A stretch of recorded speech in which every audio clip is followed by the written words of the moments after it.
그 다음에 이제 시장 리스크를 측정하는데, 이게 지금 모르는 사람이 보면 되게 어렵고요. 근데 물론 이걸 깊이 들어가면 엄청 어려워요. 근데 여러분들한테 말씀드린 건 그 정도까지 묻는 시험은 아니고 적정하게 나올 수 있는 부분들에 대해서 여러분들이 체킹을 하시는 게 중요한 시간이다 라는 겁니다. 그래서 이제 VAR이라고 하는 Valuate Risk의 연원이다 라는 거죠. 그래서 리스크를 측정하는 방법이 이런 게 있더라 라는 걸 시작하는 겁니다.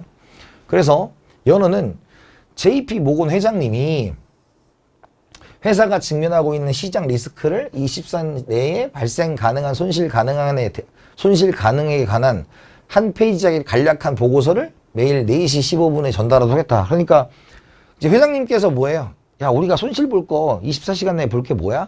한 장짜리로 요약해와. 이렇게 시킨 거죠. 밑에서 얼마나 짜증났겠어요. 그죠? 하지만 그게 이제 하다 보니까 구체화돼서 이제 우리가 VAR로 이제 발전되게 되었다. 바로 발전하게 되었다라는 겁니다. 그래서 이제 바의 정의입니다. 바의 정의. 그래서 바의 정의가 뭐가 출제된 적이 있어요. 출제된 적이 있다. 시장이 불리한 방향으로 움직일 경우 보유한 포트폴리오에서 일정 기간 동안에 발생하는 최대 손실 가능액을 주어진 신뢰 구간 하에서 통계적 방법을 이용하여 추정한 수치다라는 겁니다. 그래서 이런 통계적인 수치를 다 구할 수는 없고요. 이제 딱딱 정해진 걸로 요약되어 있는 걸로 기억을 하시면 되겠다라는 겁니다. 그래서 신뢰 구간이 95%에서 바가 10억인 경우에 이 회사가 포트폴리오를 보유함으로써 향후 1일 동안 10억 원을 초과하여 손실을 보게 될 확률을 의미한다라는 거예요. 그래서 지금 신뢰 구간 95%예요. 그러니까 뭐예요? 지금 95%는 신뢰 지수라는 숫자를 주어 줄 수 있고요. 그 다음에 10억 원에 뭐가 발생할 수 있어? 리스크가 발생할 수 있는데 그걸 초과하여 보게 될 확률이 5%. 왜? 신뢰 구간이 95니까 나머지 5%를 내가 뭐 할 수 있다? 손실을 볼 수 있다라는 겁니다. 그러면 우리가 생각해 볼 수 있죠. 우리 시험 문제는 이건 여러 번 나왔어요. 여러 번 나왔고 특정 회사의 일일 바값이 신뢰 구간 99%에서 99%니까 나머지가 어디 있어? 1%가 여기 있죠. 그래서 99%는 손실을 보지 않는다. 1%는 손실을 본다. 그런데 얘가 얼마야? 10억 원이죠. 그러면 향후 1일 동안 왜? 24시간을 요약한 보고서에서 온 거기 때문에 10억 원 이상을 초과하는 손실이 발생할 수 있는 가능성이 몇 프로다? 1%다라는 겁니다. 어떤 의미인지 아시겠죠? 그래서 우리가 신뢰 구간 95%에 바 10억, 신뢰 구간 99%에서 바 10억 원. 이러면 어떻게 한다? 5%의 10억 원 초과 손실, 1%의 10억 원 초과 손실이 날 가능성이 있더라라는 걸로 얘기를 하면 됩니다. 그래서 정규 분포가 이렇게 있고요. 이 바깥에가 이제 이 신뢰 구간을 벗어나는 것이다 라는 것입니다. 자, 그러면 이제 바 측정 방법에 뭐가 있냐면 델타 분석법이 있고요. 그 다음에 완전가치 평가법이 있는데 시험 문제가 여기에 나왔어요. 객관식으로. 뭐 단독으로 나오는 건 아니고 부분가치 평가법, 완전가치 평가. 그래서 부담돼. 미안합니다. 부대리예요. 그래서 부분가치 평가법은 델타고 나머지는 완전가치 평가법이다. 이렇게 기억을 해두시면 될 것 같습니다. 자, 그런데 이제 가장 많이 쓰이는 게 델타 노멀 분석법이고요. 나머지는 자주 나오진 않지만 우리가 지금 하고 있는 델타 노멀 분석법, 델타 분석법이 있고 그 다음에 역사적 시뮬레이션법, 스트레스 검증법, 몬테카를로법. 얘는 우리가 할 수 있는 영역은 아니에요. 그러니까 이거는 뭔가에 정말 통계적으로 계산을 막 해야 되는 거고 얘는 간단하게 계산이 가능합니다. 그래서 우리 시험 문제는 델타 분석법만 계산 문제를 출제하였다 정도로 기억하시면 될 것 같아요. 그래서 과정은 첫째, 포지션에 포함된 각 금융자산의 위험 요인을 결정하는 과정이 있고 두 번째, 각 위험 요인의 변동성과 리스크 요인 간의 상관관계를 추정하는 과정이 있고 3. 셋째, 델타를 이용하여 포지션의 가치 변동을 추정하는 과정을 거치는데 우리한테는 이제 계산 문제를 이제 이렇게 내는 거죠.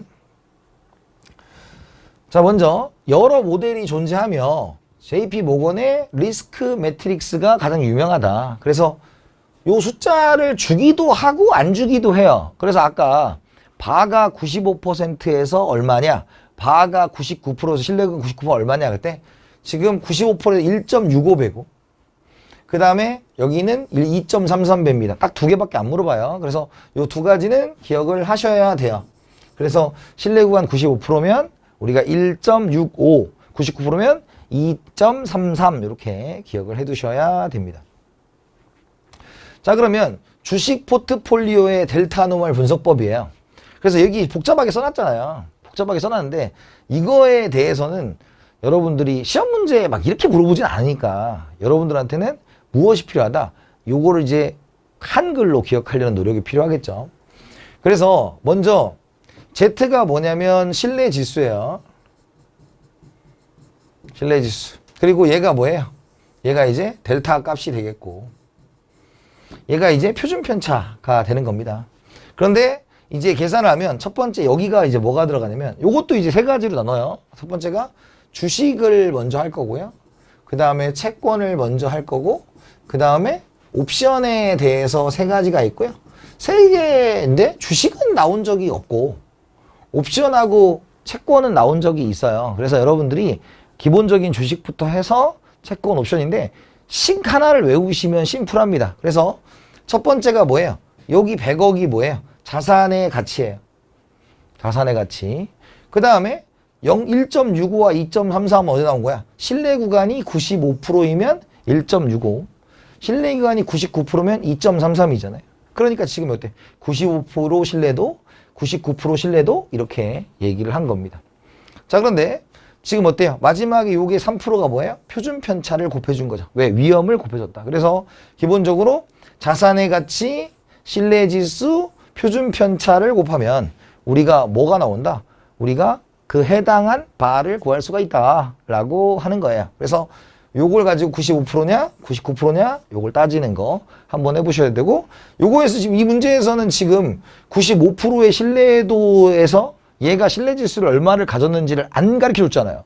그러니까 안 가르쳐 줬으니까 우리는 1.65를 기억하고 있었어야 된다는 거예요. 1.65. 99%는 2.33을 기억하고 있었어야 된다라는 말씀을 드리는 겁니다. 자, 그러면 이제 우리가 채권의 포트폴리오인데 채권의 5년 만기 국채 만기 수익률이 정규 분포를 따르고 그러니까 정규 분포를 따르기 때문에 얘를 쓸 수 있는 거예요. 왜냐면 정규 분포를 따라서 그냥 꼬리 쪽에 있는 예외적인 거를 우리가 리스크를 잡자라는 거니까 일일 수익률의 증감의 일일 기준 표준 편차가 0.1이며 수정 듀레이션이 4다. 이 채권을 100억 원 보유하고 있을 때 99% 신뢰도 일일 기준의 반은 그죠? 근데 얘는 줬어. 신뢰 상수를 줬죠. 자, 그러니까 우리가 이제 여기서 생각을 해야 돼. 주식에서 파생한다. 그래서 하나만 더 해주면 돼. 그럼 봐봐요. 주식에서 뭐 나왔어요? 첫 번째가 채권의 가격, 자산 가격이 나왔죠. 100 곱하기 뭐 곱했어? 신뢰 지수라는 거 곱했죠. 신뢰 지수가 뭐였어? 여기 신뢰 기준의 신뢰 상수가 2.33. 그 다음에 뭐예요? 표준 편차. 표준 편차가 어디 있었어? 우리 표준 편차가 0.1%인데 0.1%를 0.1로 쓰면 안 돼요. 0.1%잖아요. 그러니까 0.0001 이렇게 해야죠. 0. 아니지. 공구나 빼야지. 0.001이어야죠. 001이어야죠. 이랬어요? 곱하기. 자, 그 다음에 얘 채권에만 있는 게 뭐가 있냐면 요 수정 듀레이션이란 게 있는 거예요. 그러니까 이걸 기억을 잘해야 돼요. 그러니까 지금 여기까지는 뭐랑 똑같다? 주식이랑 똑같아요. 주식이랑 똑같아. 그러니까 기본 바탕을 기억을 해야 돼요. 주식을 하고 그 다음에 여기 이제 뭐야? 수정 듀레이션이 4다입니다. 그래서 100 곱하기 0.1 표준 편차, 신뢰 지수, 수정 듀레이션 이렇게 곱하는 겁니다. 이해됐어요? 그래서 지금 그냥 이거만 보면 그래 이거 도대체 이게 뭔 말이야 이럴 수 있어요. 그렇게 하면 안 된다. 그렇게 하면 안 되고 기본적으로 첫 번째 했던 주식에서 채권은 하나만 다른 게 들어간다. 그게 뭐다? 수정 듀레이션이란 게 들어간다. 이렇게 접근하시면 여러분들이 기억하기 좋을 거예요. 자, 그 다음에 이제 옵션이 있습니다. 옵션. 자, 옵션은 뭐냐면 코스피 200 주가지수 옵션의 가격이 20포인트이고 코스피 200은 200포인트이고 주가지수 수익률이 1일 표준, 표준 편차가 3, 옵션의 델타가 0.6, 이 경우 95% 신뢰도 1일 기준의 반은입니다. 자, 그런데 지금 옵션에서 아까 우리가 했던 게 뭐야? 주식부터 자산의 가격 곱하기, 그죠? 신뢰지수 곱하기, 표준 편차는 똑같아요. 그런데 여기까지 끝내면 주식, 여기다 곱하기, 수정 듀레이션을 하면 채권. 근데 얘는 뭐예요? 옵션인데 요게 가장 핵심이야. 얘는 요걸 쓰지 않아요. 주가지수 옵션의 가격을 쓰지 않아요. 그냥 지수를 써요. 그래서 여러분들이 오해하면 안 돼요. 그러니까 지수를 써서 계산을 하는 거고요. 그래서 얘 대신에 지수를 써서 200을 쓰고 신뢰지수가 얼마예요? 95%니까 1.65가 되겠고 표준 편차가 얼마예요? 3%니까 0.03 써야 되겠죠?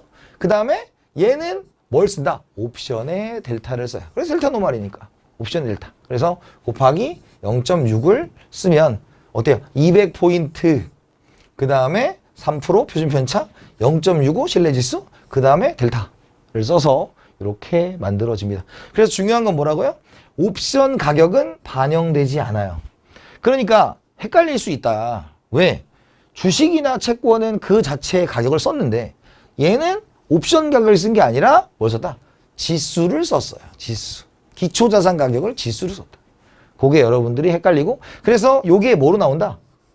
말문제로 나와요. 말문제. 그래서 옵션 가격에 대해서 반영하지 않았고요. 옵션의 행사 가격, 얘가 만기에 얼마냐? 이런 거 안 나왔고요. 그 다음에 무위험 이자율 반영되지 않았습니다. 그래서 우리가 무위험 이자율, 그러니까 미국 국채 가격이잖아요. 그런 것들이 반영되지 않는다. 그래서 얘는 말 문제로도 나오고 계산 문제도 나온다. 라고 체크하시면 돼요. 그럼 정리하면 이렇게 정리할 수 있죠. 정리하면 기본이 뭐였다? 기본이 뭐였냐면 우리가 자산 가격, 빨간색 싫어. 빨간색 싫어. 그죠? 우리가 기본적으로 뭐였다? 자산 가격 곱하기 표준 편차 곱하기 신뢰 지수다. 그럼 여기까지 하면 뭐예요? 주식 자산 가격 곱하기 표준 편차 곱하기 신뢰 지수 곱하기 수정 듀레이션 하면 뭐였어? 채권. 당연히 여긴 채권 가격이겠죠. 그 다음에 자산 가격 곱하기 표준 편차 곱하기 신뢰 지수 곱하기 그 다음에 옵션의 델타를 하면 뭐가 돼요? 옵션이 되는데 요 자산 가격은 뭘 쓴다? 지수를 쓴다. 이렇게 정리를 해두면 여러분들이 어떤 문제를 만나도 다 풀 수 있을 거다. 이렇게 말씀을 드리겠습니다.